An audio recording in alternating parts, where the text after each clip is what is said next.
उनकी कविता है। सुनिएगा, जो अध्यापकीय परिवेश से जुड़े हुए लोग हों, शुद्ध कविता सुनिएगा।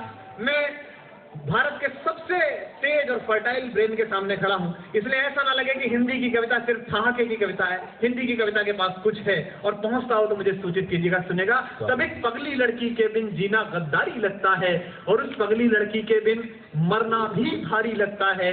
जब पोथे खाली होते हैं, कविता पहुंचे तो सूचित करें।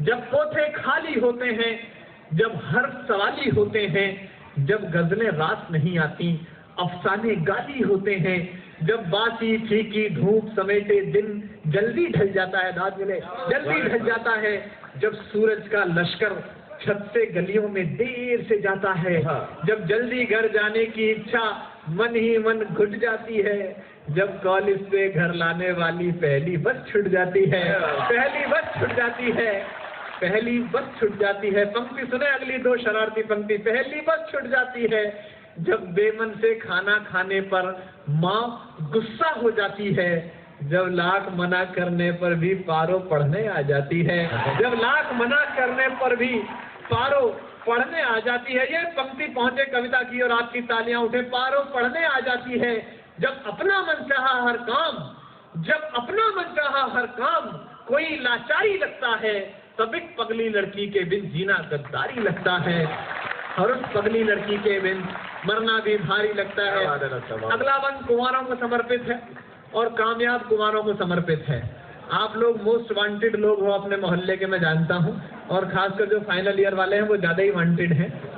स्थिति यह है कि मैं गजेंद्र सोलंकी जी की कॉलोनी में गया, मैंने एक आदमी से पूछा, हालांकि कुंवारे लोग बहुत प्रसिद्ध होते हैं लेकिन पड़ोसी की नजर में गिद्ध होते हैं, तो मैंने उससे पूछा, मैंने कहा आपको गजेंद्र सोलंकी का घर पता है? बोले हाँ पता है, इधर से इधर चले जाना, लेकिन प्लीज उनको मेरे घर का पता मत बता। ये रेपुटेशन हो जाती है। कुंवारे लोग सुने सबसे शरारती बंद इस कविता का, और हर पंक्ति में आनंद आएगा। सुनेगा, जब कमरे में सन्नाटे की आवाज सुनाई देती है, कुंवारे की एक्सपायरी डेट निकल जाए तो उसे बम बम भी छम छम की तरह लगती है। जब कमरे में सन्नाटे की आवाज सुनाई देती है, जब दर्पण में आंखों के नीचे झाई दिखाई देती है, जब बड़की भाभी कहती हैं कुछ सेहत का भी ध्यान करो, जब बड़की भाभी कहती हैं कुछ सेहत का भी ध्यान करो, क्या लिखते हो लल्ला दिन भर, कुछ सपनों का सम्मान करो, जब बाबा वाली बैठक में कुछ रिश्ते वाले आते हैं, जब बाबा हमें बुलाते हैं हम जाते में घबराते हैं, जब साड़ी हाय हाय मत करो, आगे सुनो, जब बाबा हमें मनाते हैं। सुनिएगा पंक्ति, शरारती पंक्ति सुनिए, आनंद लीजिएगा। जब बाबा वाली बैठक में कुछ रिश्ते वाले आते हैं, जब बाबा हमें बुलाते हैं हम जाते में घबराते हैं, जब साड़ी पहने लड़की का एक फोटो लाया जाता है, वो एक अलग स्टूडियो में खिंचवाया जाता है और लकड़ी के गुलदान पे कोहनी टिका के देखा होगा आपने। और एक बात और बता दूं, कितनी जीन्स पहन लो फोटो साड़ी वाला ही जाना। जब भाभी हमें मनाती हैं, सुनेगा मस्ती के साथ, सुनकर मस्ती के साथ जा दीजिएगा। जब बाबा वाली बैठक में कुछ रिश्ते वाले आते हैं, जब बाबा हमें बुलाते हैं हम जाते में घबराते हैं, जब साड़ी पहने लड़की का एक फोटो लाया जाता है, जब भाभी हमें मनाती हैं फोटो दिखलाया जाता है। कविता की सर्वाधिक टूटन भरी पंक्ति, आपकी सर्वाधिक तालियों की मोहताज है। सुनेगा, जब सारे घर का समझाना, जब सारे घर का समझाना हमको फनकारी लगता है, तब एक पगली लड़की के बिन जीना गद्दारी लगता है। और उस पगली लड़की के बिन अंतिम पंक्तियां पढ़ता हूं अपनी और इस कवि सम्मेलन की। मैंने कोटा में पढ़ दी तो इंजीनियरिंग कॉलेज के लड़के आ गए पीछे मिलने, बोले भाई साहब आनंद आ गया। मैंने कहा वही उद्देश्य भी था। बोले नहीं पर ये औकात वाली बात बदल दीजिए, क्योंकि हमको कंफर्म हो गई है कि आपकी किस लिए है। तो मैंने इसको पारिवारिक रंग दिया।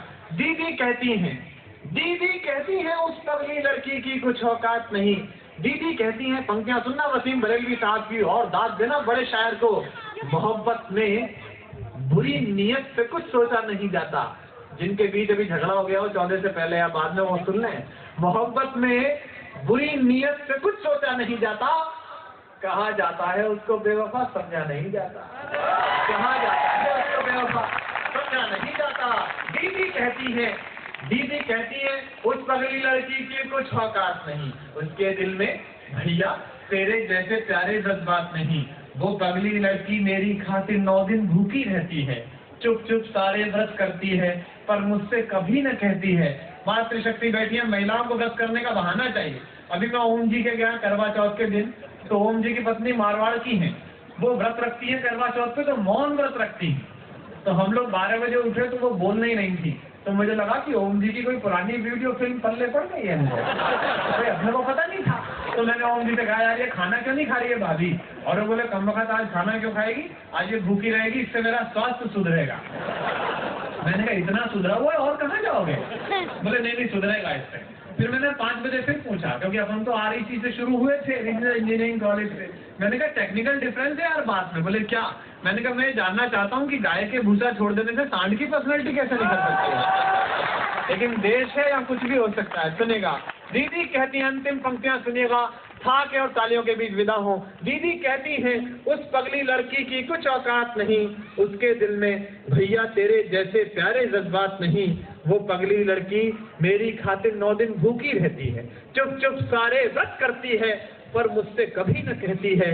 जो पगली लड़की कहती है, मैं प्यार तुम्ही से करती हूँ, लेकिन मैं हूँ मजबूर बहुत, अम्मा बाबा से डरती हूँ। उस पगली लड़की पर अपना कुछ भी अधिकार नहीं बाबा, ये कथा कहानी किस्से हैं, कुछ भी तो सार नहीं बाबा।